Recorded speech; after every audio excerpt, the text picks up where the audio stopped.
Urban legends. कुछ ऐसे दैत्य जो दंत कथाओं में हैं। कुछ ऐसे दानव जो इस दुनिया को अभी छोड़कर नहीं जाते क्योंकि उनके साथ कुछ बुरा होता है, या फिर कह सकते हैं कि वो कुछ दूसरों के साथ बुरा करते हैं एंड इसकी वजह से वो कभी भी ये धरती छोड़कर नहीं जा पाते। वेल, कितनी सच है कितनी झूठी है, who knows. But yeah, I am going to tell you about the most infamous urban legends today. Hey, welcome back again, Bravies. This is Brave, your talk friend. And yeah, इस video को start करने से पहले I tell you one thing clearly. मैंने अपनी पिछली video बनाई थी about the most weird predictions ever happened. So yeah, मेरे उस वीडियो पे अच्छे व्यू नहीं आए, ऑफ कोर्स नहीं आएंगे क्योंकि मैंने चैनल अभी स्टार्ट किया है। बट अगर ये वीडियो किसी तक पहुंच रही है तो प्लीज़ इस वीडियो को पूरा देखना क्योंकि आई विल मेक श्योर ये वीडियो अच्छी बने। And for this let's start this video. सबसे पहला आता है मॉथमैन। आप में से बहुत सारे लोगों ने मॉथमैन के बारे में सुना होगा, देखा होगा शॉर्ट्स में, पर कोई ये नहीं बताता कि मॉथमैन दरअसल है क्या या फिर ये कहाँ से इसकी स्टोरी आई है। सो या, मॉथमैन एक लेजेंडरी विंग्ड ह्यूमनॉइड एंटिटी है जिसको पर्टिकुलरली 1966 से 1967 के बीच में देखा गया था। और ये वो ही है जो मुझे गूगल पे मिला। वेल, दिस स्टोरी, इमेजिन करो कि तुम अपनी गर्लफ्रेंड या बॉयफ्रेंड के साथ जा रहे हो रोड पे आराम से, एंड सडनली तुम्हें एक मैन दिखता है जिसके विंग्स हैं एंड ग्लोइंग रेड आईज है, जो लगभग 7 फीट लंबा है और वो उड़ रहा है। लिटरली वो तुम्हारे हो सकता है सर के ऊपर से निकल जाए एंड सो ऑन। तुमने देखा, दूर से देखा है, एंड तो उसके बाद क्या करोगे? ऑफ कोर्स वहां से भाग जाओगे। वेल या, यही बताया था 2 कपल्स ने, Roger and Linda Strawberry, Steve and Mary Mallett, police को। इसके बाद कुछ दिनों के बाद ही कुछ लोगों ने भी इसके रिगार्डिंग रिपोर्ट करना चालू कर दिया था। एक फायरमैन था जिसने large bird with red eyes कहा था, एंड फिर काफी सारे बायोलॉजिस्ट, यूएफओलॉजिस्ट, साइंटिस्ट ने भी इसके बारे में रिसर्च करी थी, पर इन सब चीज़ों के बारे में कभी कोई एविडेंस नहीं मिला, आज तक नहीं मिला, ना कभी मिलेगा। क्योंकि हो सकता है कि कुछ ऐसा हो जो कि छुप के रहता हो, हु नोस। वेल, मॉथमैन के रिगार्डिंग एक स्टोरी भी है जो कि एक फन फैक्ट है। लोग इसको बैटमैन से जोड़ते हैं।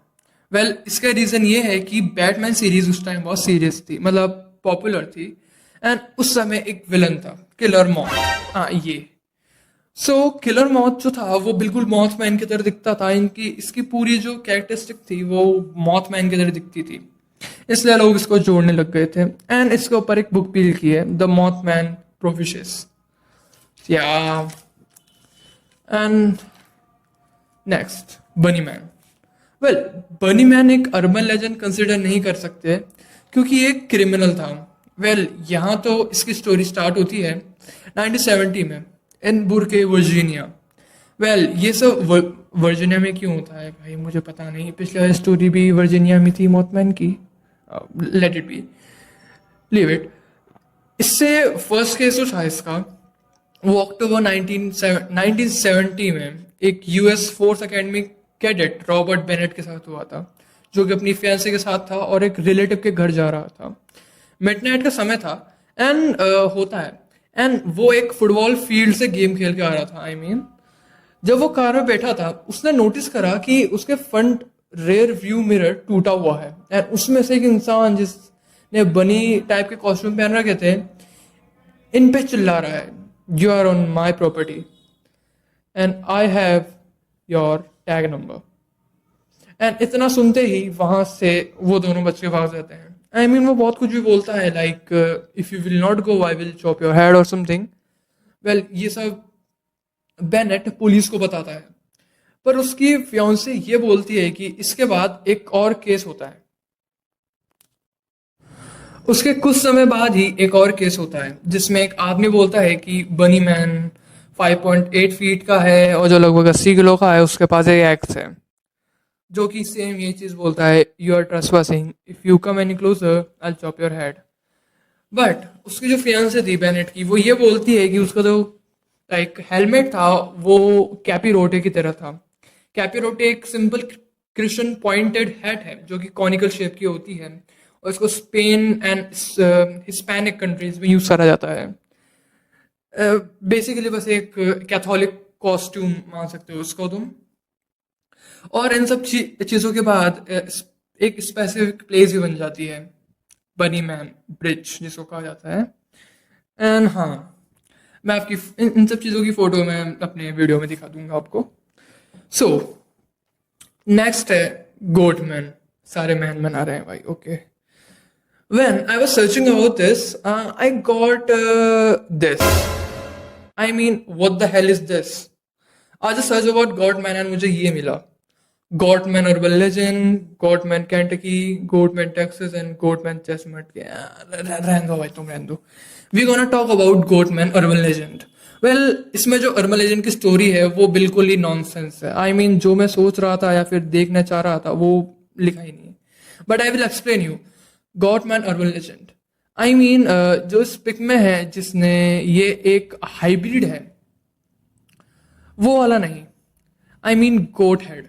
सो बेसिकली एक ऐसा जानवर जो जिसका सिर गोट का है एंड बाकी की बॉडी इंसान की है।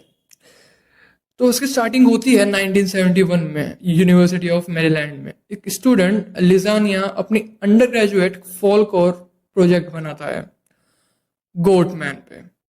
That was the letter edited to Maryland folk life archives, जिसको मैं जॉर्जिया गया था, बस यहीं से ही गॉटमैन की स्टोरी पॉपुलर होना चालू हुई थी। एंड इसके कुछ और भी है, लाइक लेट 1930s में गोटमैन एक एनकाउंटर भी देखा गया था। मैंने इसके रिगार्डिंग एक और चीज देखी है खुद से बना के कि ये पर्सी जैक्सन एक मूवी है, उसमें भी गोटमैन बताया गया है। एंड उसके तरह काफी सारे जीव लाइक साइक्लोप जिसकी एक आंख होती है वो भी बताया गया है। सो हाँ, मैंने उस मूवी को देखा था। एंड गोटमैन से आपको एक चीज आ गई, सेतन। यस, फॉलन एंजल लूसीफर का जो था। आई मीन ये लूसीफर नहीं, ये तो चूप रहने दो भाई, लेट इट बी। हाँ, लाइक यार वही सेतन जिसको बहुत सारे एक्सोसिज्म्स में एंड एक मूवी थी, मुझे याद नहीं है कौन सी मूवी थी। यार मेरी बुद्धि बहुत कमजोर हो गई है आजकल। वो बहुत ज्यादा हॉरर मूवी थी एंड उसमें एक गोटमैन का स्टैचू था। मैं दिखा दूंगा तो मैं वीडियो में डाल दूंगा। I mean okay. नेक्स्ट आता है कैंडीमैन, डैनियल रोबिलाबे। आई मीन रोबी लाइले, जिसको कैंडीमैन एक फ्रिक्शन कैरेक्टर कैंडीमैन सीरीज का है। वेल, इसकी स्टोरी कॉम्प्लिकेटेड नहीं है, वैसे इसकी एक नॉर्मल प्यार की ही है। दरअसल डैनियल के पापा बहुत अमीर थे। वो जो जूते बेचते थे अमेरिकन सिविल वॉर के टाइम पे, तो वो पैसे वाले बन गए थे। एंड इसीलिए वो डैनियल को एक अच्छे खासे स्कूल में भेजते हैं, महंगे स्कूल में भेजते हैं। वहां पे उसे पेंटिंग पसंद आती है, बहुत फेवरेट चीज थी उसकी। आई मीन इंटरेस्टिंग लगती थी उसको। एंड वहां से ही एक कॉन्फिडेंट आर्मी कर्नल था जो डैनियल को बोलता है कि वो उसकी बेटी की एक पोर्ट्रेट बनाए, जो कैरोलाइन थी उसकी बेटी का नाम। एंड वो बनाता है एंड उस डैनियल को कैरोलाइन से प्यार हो जाता है। एंड गेस व्हाट, वो कैरोलाइना को प्रेग्नेंट कर देता है। आई मीन हाँ। एंड इसके बाद क्या होता है कि ऑफ कोर्स उसका बाप एक कर्नल था, तो वो कुछ गुंडे भेजता है एंड वो लोग उसका बहुत बुरा हाल करते हैं। आई मीन उसका राइट हैंड काट देते हैं एंड उसका फेस डिस्टॉर्ट कर देते हैं एंड उसको उसी का फेस मिरर में दिखाते हैं। एंड हाँ, इसके बाद ही वो एक अर्बन लेजेंड बन गया था। एंड इसकी एक फिल्म भी है कैंडीमैन नाम से, कैंडीमैन सीरीज। कहते हैं कि जो भी कैंडीमैन को आईने के सामने चाह बुलाता है वो कैंडीमैन को उसी को मार देता है। आई मीन ये कैसा चूतियापा है। हाँ, वैसे वो एक डेविल ही है एक तरह से, या ठीक है। एंड इस वीडियो की लास्ट स्टोरी है क्रॉप्सले, एंजरे रांड। आई मीन यही नाम है भाई उसका, किलर का। आई मीन ये भी एक किलर ही है। व्हेन आई वाज सर्चिंग, मतलब रीड कर रहा था, जब मुझे पता चला कि ये एक क्रिमिनल था जो कि 2004 में बच्चों का मर्डर करता था, उन्हें किडनैप करके। वेल इस पे एक मूवी भी है, you can watch it. And या इसके रिगार्डिंग मुझे इतनी सारी चीज़ें नहीं मिली क्योंकि इसके बारे में कुछ रिसर्च है ही नहीं, बट एक चीज़ के बारे में रिसर्च है about Japanese urban legends, like कुचिसा के ओना तेके तेके एंड मैनी मोर।